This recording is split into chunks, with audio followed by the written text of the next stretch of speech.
Alright, I'm going to try and walk you through quickly the process of changing the brakes and the struts on the front of a 2005-2007 roughly GM minivan. A couple of different versions out there.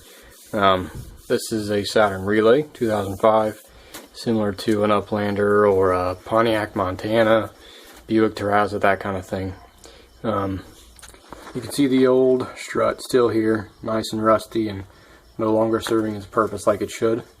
You're going to need a couple things. If you don't have a air tool, I recommend a mallet.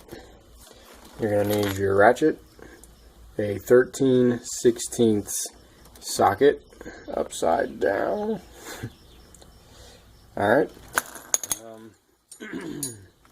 A 15mm wrench, 15mm socket, a couple of random tools for what you may come across.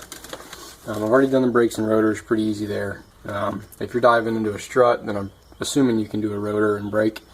15mm bolts on the bracket as well as the caliper. Pretty straightforward. You don't have to have a special tool as in the rear end to decompress the caliper, just a C-clamp. So works out well there. Be careful when you're moving your caliper out of the way. You don't pinch or break your brake line. Use a jack stand if you have to prop this up while you're doing your pads and rotors. Rotors slide off nice and easy. I didn't have any issues with that at all. Alright, so jumping into it. You got your socket, your ratchet. I've already broke this first one loose. A little difficult by hand still, but oop, and now I'm back where I started.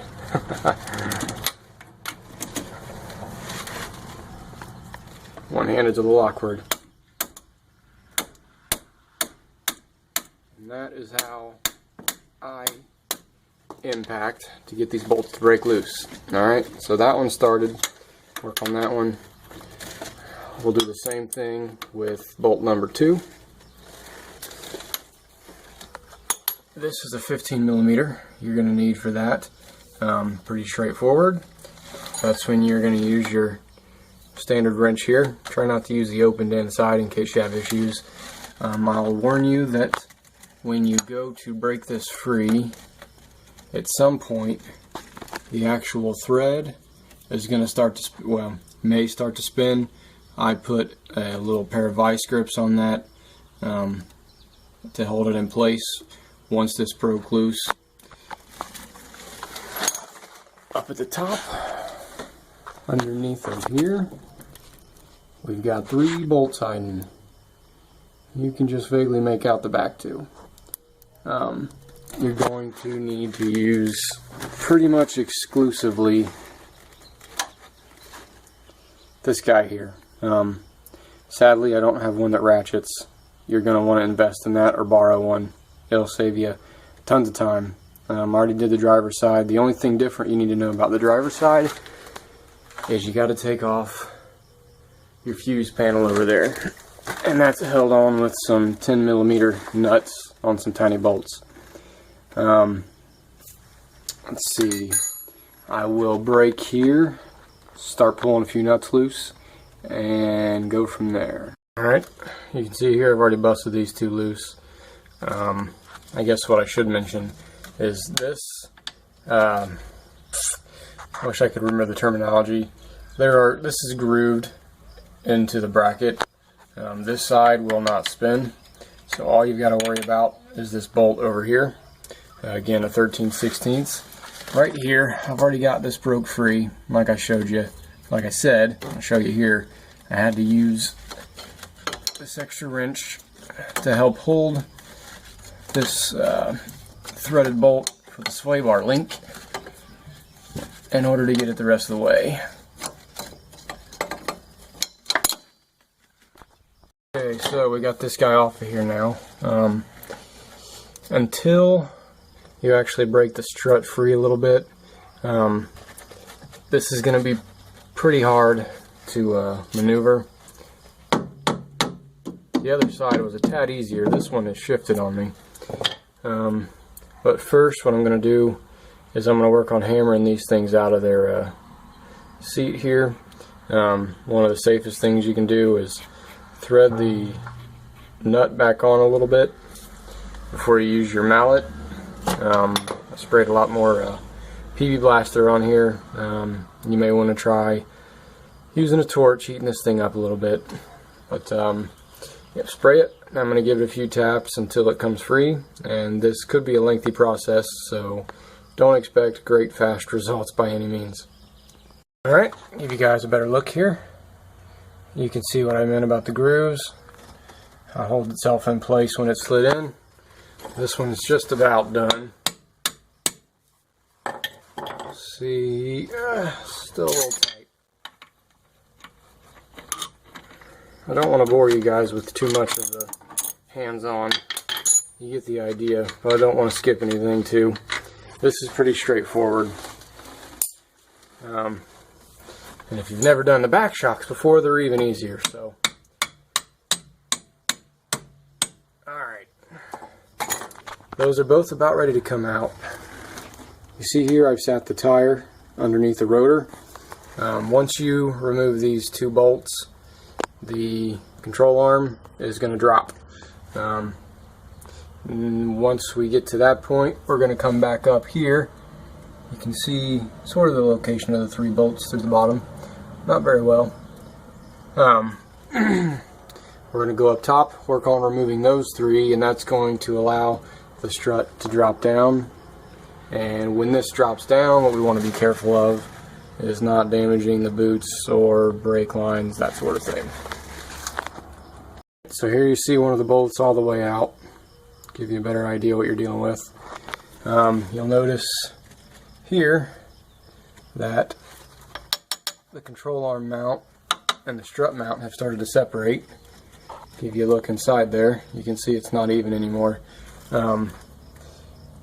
What we're going to do, and what I had to do to get this out, is use pretty much anything you've got. Maybe you got another jack line around.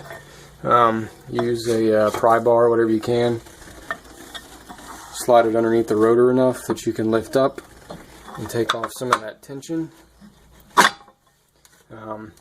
so that you don't end up shearing off threads on these bolts, which are important because you got to reuse them. Both bolts are gone. This has already started to slide down a little bit. It's not quite onto the tire, but every little nudge and bump, it moves a little bit more. So we're just going to move up from here now. Back under the hood. And you see there 1, 2, 3, and the bolt in the center, which you're not going to mess with. That's part of the strut. The only thing I really have to use that's going to get me through this is the boxed end wrench. So you can see I can reach it here. Let's see.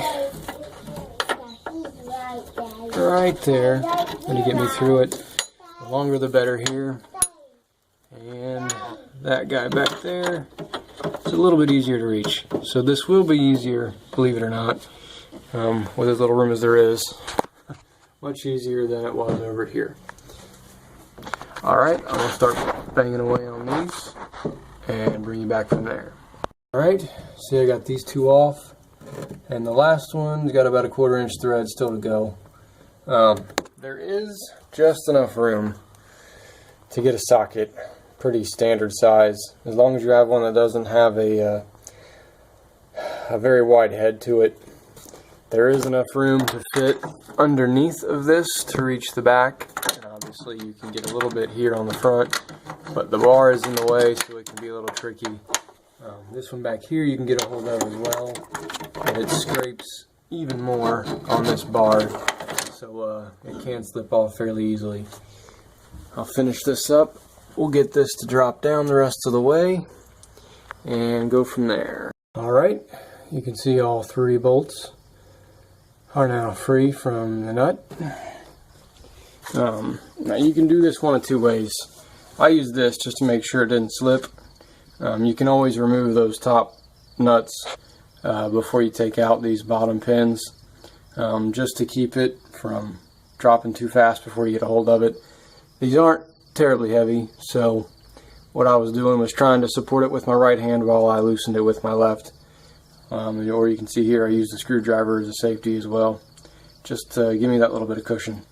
So now this should wiggle free pretty easily, and we will work on mounting on the new one. New Monroe quick strut. Ordered this off Parts Geek. Whole lot cheaper that way, free shipping, and no sales tax. That's always cool. Anyway, when you get these, mine were a little goofed up on one side. I didn't realize it at the time. But right here, what do they call this? A jounce of some sort, something very strange.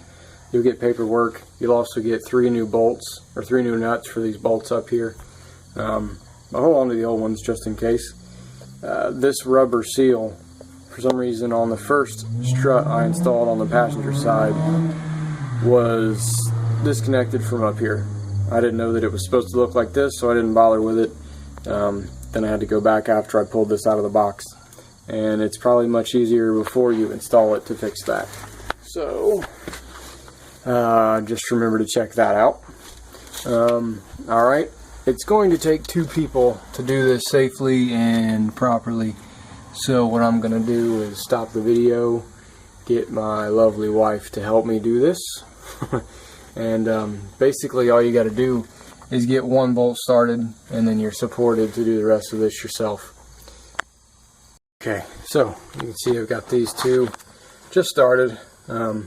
Just to warn you, it will take a little bit of finagling and perseverance to get these to meet back upright. You're going to have to wiggle and jostle and get them just right. One thing you can do if you don't have an extra hand is reattach your sway bar link, and that will give you the extra support to try and line up these top bolts just enough so you can get at least 1 started.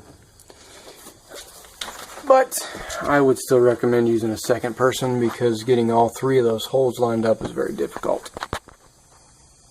Okay, this should be the last bit. Got all 3 started up top. I will tell you that that bolt's easy. The bolt straight back there is fairly easy. This bolt is extremely difficult. If you are a fairly large person, you probably will not be able to get that bolt started by hand. So find a small child, somebody.